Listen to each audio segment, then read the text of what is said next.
Jabatan Siasatan Jenayah Narkotik JSJN Bukit Aman dan Polis Perak berjaya mematahkan sindiket pengedaran dadah dengan rampasan bernilai RM111.2 juta. Tangkapan melibatkan 3 suspek berusia lingkungan 28 hingga 40 tahun di 3 serbuan berasingan sekitar Batu Gajah pada 13 dan 14 Januari lalu.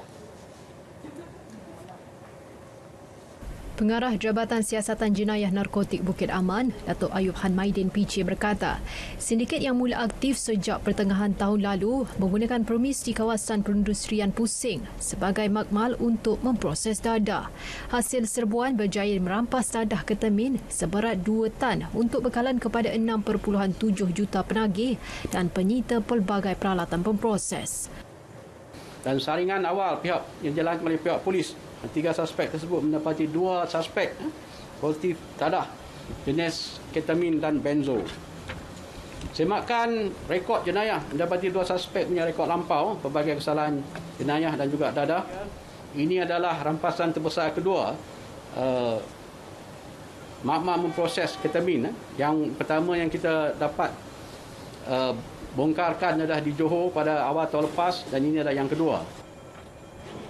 Semua suspek direman 4 hari bagi membantu siasatan mengikut Seksyen 39B Akta Dadah Berbahaya 1952.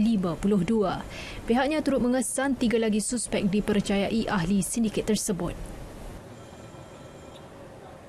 Program kesedaran kitar semula barangan semakin mendapat sambutan menggalakkan di kalangan masyarakat. Di Perlis, warganya bukan sahaja menyokong kerajaan bagi program kitar semula, malah turut menjana pendapatan hasil daripada jualan barangan kitar semula itu. Langsung bersama Wan Muhammad Ryan Rohidar di studio RTM Kanga. Baik, terima kasih Nurul. Sejak beroperasi pada April 2021, Pusat Kitar Semula Pandu Dalu yang diperkenalkan Perbadanan Pengurusan Sistem Pejal dan Pembersihan Awam Negeri SW Corp Perlis terus mendapat sambutan menggalakkan warga Perlis. Sebagai pusat yang pertama seumpamanya di Perlis, setakat ini sebanyak 104 tan pelbagai barangan kitar semula telah dihantar ke pusat berkenaan. Menurut Pengarah SW Corp Negeri Syamsul Harizal Basir, nilai keseluruhan bayaran barangan kitar semula kepada penduduk yang dijelaskan hampir mencecah RM34,000. Antara barangan paling kerap dihantar ialah barangan fabrik, kotak, campuran kertas dan minyak masak. Kita mendapat sambutan yang baik di Pasar Sena ini, di TRC. Dan ada juga cadangan daripada pihak SW Corp bersama kerjasama dengan pihak idaman untuk menyediakan satu lagi fasiliti yang sama di Arau sebagai untuk kemudahan penduduk atau warga di Arau sendiri. Recycle ni bagus sebab kita boleh ajak masyarakat botol kaca tak sebelah, plastik tak sebelah, kertas tak sebelah. Tu baju-baju tempat ni ada jual, boleh beli baju-baju fabrik, tempat lain tak ada.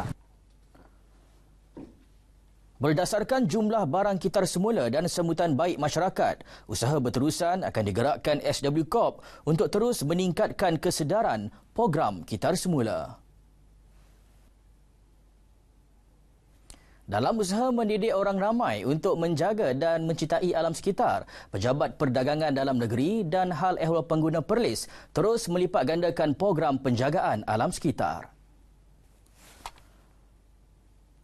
Menurut Pengarah KPDNHCP Negeri, Nur Azah Jaafar, pihaknya berganding bahu dengan badan-badan sukarelawan untuk memastikan biodiversiti sentiasa terpelihara daripada ancaman bencana alam, terutamanya di kawasan pesisir pantai. Antaranya menerusi kempen mengurangkan penggunaan beg plastik serta kempen pembersihan pantai dan penanaman pokok bakau di pesisir pantai Kuala Perlis. Jadi kita kat sini bukan sahaja menyahut untuk aktif kempen penanaman pokok bagi tahun 2021 hingga 2025, tapi juga kita sama-sama membantu. Yang pertamanya, apabila aktiviti penanaman pokok dan pokok bakau terlalu besar, dia dapat menjadi benteng tahanan hangkisan ombak, dan dalam masa sama dia dapat membantu untuk mengitar semula oksigen. Pada program penanaman pokok bakau dan pembersihan pantai di Pulau Ketam, Kuala Perlis baru-baru ini, 200 sukarelawan bekerjasama menanam 100 pokok bakau serta mengutip hampir 400 kilogram sampah di sepanjang pesisir pantai Kuala Perlis. Tapi alhamdulillah ada ramai juga yang walk in sebab kita punya marketing ataupun kita banyak bagi tahu dalam Facebook. Lepas tu tak lupa juga kita dalam WhatsApp pun ada juga, malah juga kita ada dalam Telegram pun ada juga. Kalau dalam Facebook kita ada Trash Hero Police. Okey, jadi siapa-siapa yang berminat ataupun yang berkelapangan boleh join. Okey, sama-sama kita jaga kawasan kita ini. Perlis yang mempunyai jalinan jalan raya yang baik antara kelebihan yang dimiliki negeri ini untuk menerajui industri penternakan lembu hibrid. Sebanyak 1,500 ekor lembu hibrid berjaya dihasilkan sepanjang 6 tahun lalu sehingga tahun 2020 dan meningkat kepada 400 ekor lagi tahun lalu. Bagi menyokong dan meningkatkan lagi penghasilan lembu hibrid unit pembiakbakaan, Jabatan Perkhidmatan Veterinar JPV Perlis telah berjaya mendaftar 300 penternak di bawah program pengukuhan sumber genetik. Kumpulan itu menggunakan teknik permanian berhadas AI sebagai usaha memperbanyakkan bakal lembu baru yang lebih berkualiti. Hasilnya sudah pasti dapat mengurangkan kebergantungan negara kepada bekalan daging import terutama di musim perayaan. Saya nampak di negeri lain pun ada, tetapi seperti yang sebut tadi lah, kelebihan di negeri Perlis ni ialah jalan raya yang baik, mudah untuk akses pada ladang untuk menjalankan aktiviti ni, penyuntikan ni, sebab ianya perlu bertepatan dengan kitaran hormon induk betina tu, dan juga amalan peternakan secara feedlot lah di negeri Perlis ni. Penternak yang ditemui mengakui lembu hibrid memberi pulangan tinggi dengan harga jualan mencecah RM10,000 seekor dalam tempoh 6 bulan berbanding bakal tempatan yang memberi pulangan sekitar RM2 hingga RM5,000 sahaja. Hanya tu kita dapat tingkatkan lagi lah. Maksud saya tu pendapatan lah. Daripada kita belah yang KK ni, saiz dia tu. Kalau setahun kita belah KK, kita boleh jual dalam, kalau dengan keadaan law ni, setahun 2,000 lebih ya. Kalau kita masuk bakal-bakal luar ni, satu tahun 5,000 ke atas.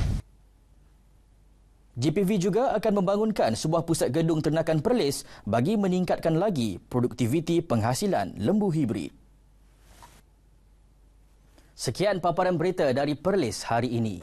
Negara memerlukan generasi dan rakyat yang memiliki moral unggul demi memelihara keharmonian, perpaduan dan kemajuan pembangunannya.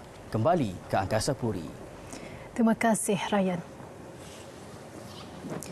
Perkembangan Liga Futsal Premier Malaysia, Selangor MAC kembali mendapat rentak kemenangan selepas membelasa